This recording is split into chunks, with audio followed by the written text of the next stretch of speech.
Hi everyone, welcome to Social with Sneha. Today we are going to discuss about production and employment of 10th class. Next topic regarding organized and unorganized sector of employment. See here, these are the two questions which makes you more confused.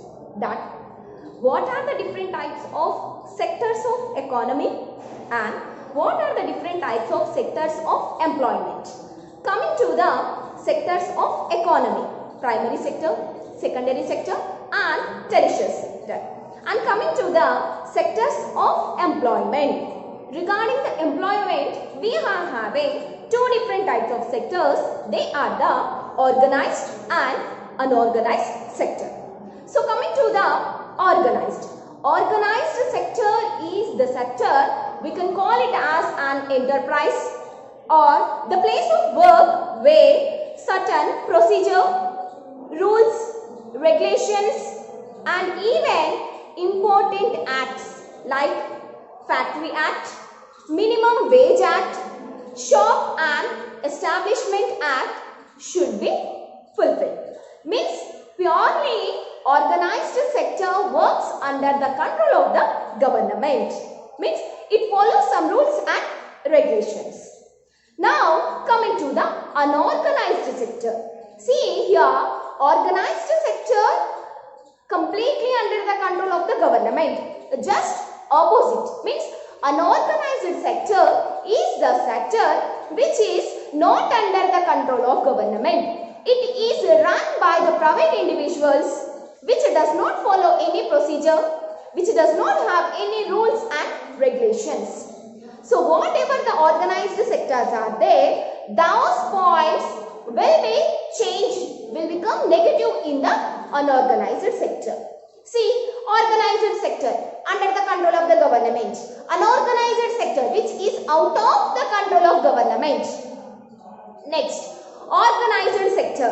Here, the people who are employed under the organized sector, they have the security of employment. Means they have a guarantee. That means what? Their employment is secure. But coming to the private and coming to the unorganized sector, there is no security of employment. If the owner does not like, he may remove. If you are unwilling in the job, you may leave. Means there is no security in unorganized sector. Now coming to the next point, here in organized sector, the working hours are very less with more wage, means more payment.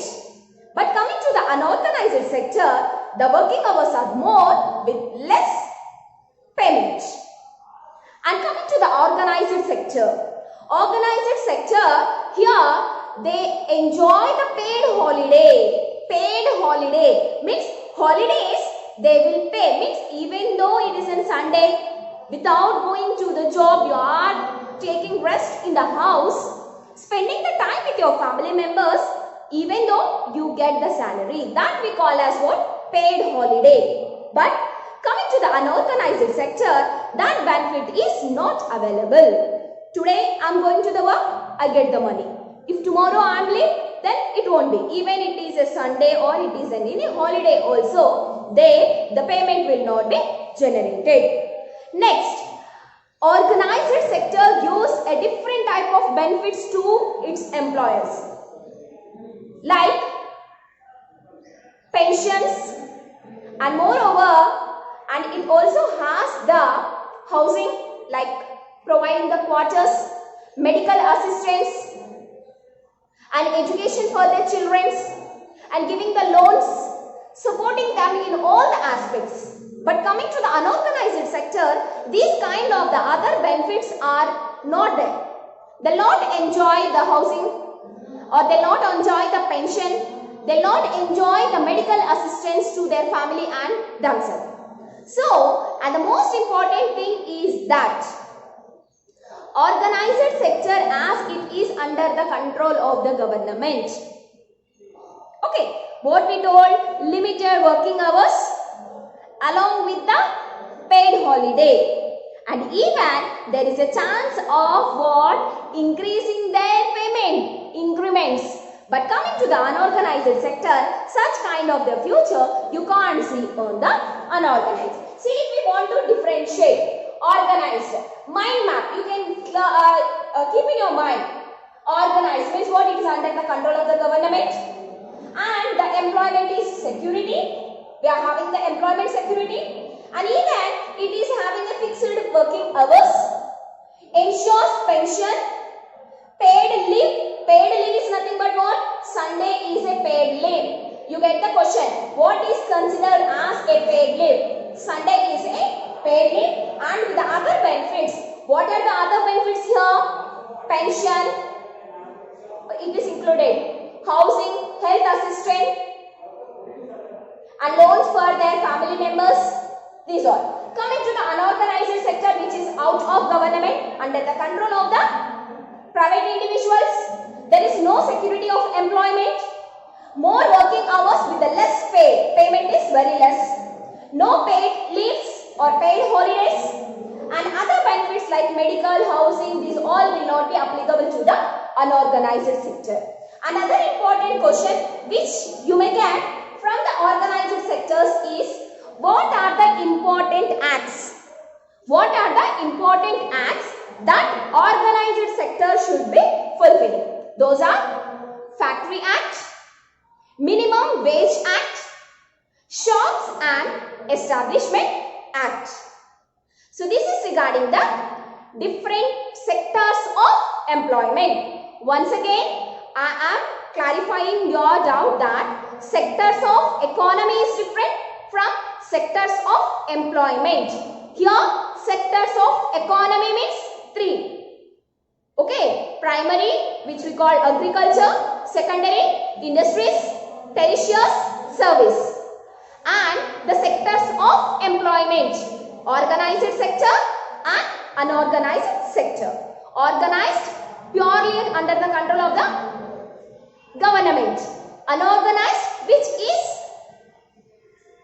under the control of the private individuals. Just you can compare government hospitals, government schools, government colleges, government offices, private hospitals, private schools and private organizations. You can just a general pattern, you can observe the working hours, the mode of payment, holidays, this. So by observing the society, you can add some more points in the organized and unorganized. Now the next topic. How can we make the life of unorganized sector people better? See, as there is not under the control of the government, there is no security, there is more working hours with less payment, no paid leaves and other benefits. So, they are not under the development. So, what we should make or what we should implement to make the life of unorganized people as better with the organized? Simple trick. Whatever the points best we have learned in the unorganized sector, you have to write us, these points should be implemented in unorganized. That's all. Yes. See, what under the control of government? Unorganized sector should be under the control of the government. It improved. Next. No security.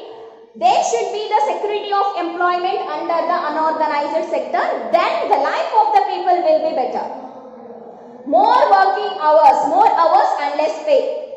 Working hours of unorganized people should be limited and the payment should be increased.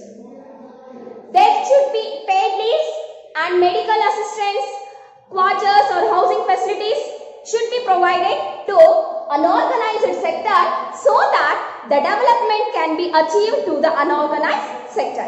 Simply just whatever the points which we have discussed in organized sector, those all the points should be implemented in unorganized sector. Then we can make the life of the people who are working under the unorganized sector in a development way. This is regarding the third lesson, production and employment. I hope that it is very clear to you all. Contribution of employment as well as the GDP. See here, we have learned in the previous topics what? Coming to the employment wise and coming to the contribution of GDP, here organized sector and unorganized sector sectors are having a different, because overall when we see organized sector is comprising the employment opportunities of only a single digit 8%, and the remaining 92% are in the unorganized sector. See, very little portion in our country are under the control of the government, and a bulk 92% of the people are under the unorganized sector. Now we shall discuss about the contribution of gross domestic product. So when we discuss about the gross domestic product, the 8% of the people who are in organized sector are contributing 50% to the GDP, and the same, the bulk 92% of the people who are working in unorganized sector are also contributing the same 50% of the GDP. Here you have to think very clearly that, see, 8% of the people working in organized sector are contributing 50% to the GDP. Suppose if government provides more employment opportunities in organized sector, then the people from unorganized sector shift to the organized sector, then here there is a chances of increasing of the GDPs or not? Definitely, because only 8% are contributing 50%. If this 8% becomes 18 or 20, then definitely it increases. Okay? So this is related to the contribution of employment as well as the GDP. This is most important question. They may ask that how much percentage of the people are in organized sector? It is 8%. And how much they are contributing? 50% for GDP. Same, unorganized sector comprises of 92% of the people, and it is also contributing the same value, 50% to the GDP. So, coming to the sectors, we are going to discuss the pie charts related to the 2 years, that is from the period of 1973 to 74, 2015 to 2016. You can see very clearly on the screen there are the 2 pie diagrams. One is which explains about 1933 to 34. Another one is about 2015 to 16. So, when we discuss about the 1973 to 74, agriculture sector is contributing in the sense of employment. 74% of the people are depending upon the agriculture. But when we see to the 2015 and 16, it has only 47, means the people depending upon the agriculture reduced. Next we discuss about industries. Secondary sector in 1973 to 74, there are only 11% of the people getting employment opportunities. But when we discuss about 2015 and 16, it has increased to 22 times. Means the people started shifting from the agriculture to the industrial sector. Next, we discuss about the service sector, which is giving only 15% of the employment in the year 1973 to 74. Next, it has increased more than the industries. You can see 31% of the people now started depending upon the service sector. So, the above pie chart is explaining us about the sectorial share of employment. So, what we have understood that as the years are passing, the people are shifting from one sector to the another sector, which we call as what? Employment shift. Next, we discuss the pie chart, which is related to the sectorial share of GDP. Means from each sector, how much it is contributing for the value of GDP. Okay, so when we discuss agriculture sector is contributing 43% in 1973 to 74. It has totally decreased in 2015 to 16, only 19%. And when we discuss about industry sector, 22% in 73 to 74, as somewhat increased in 2015 and 16, that is 28%.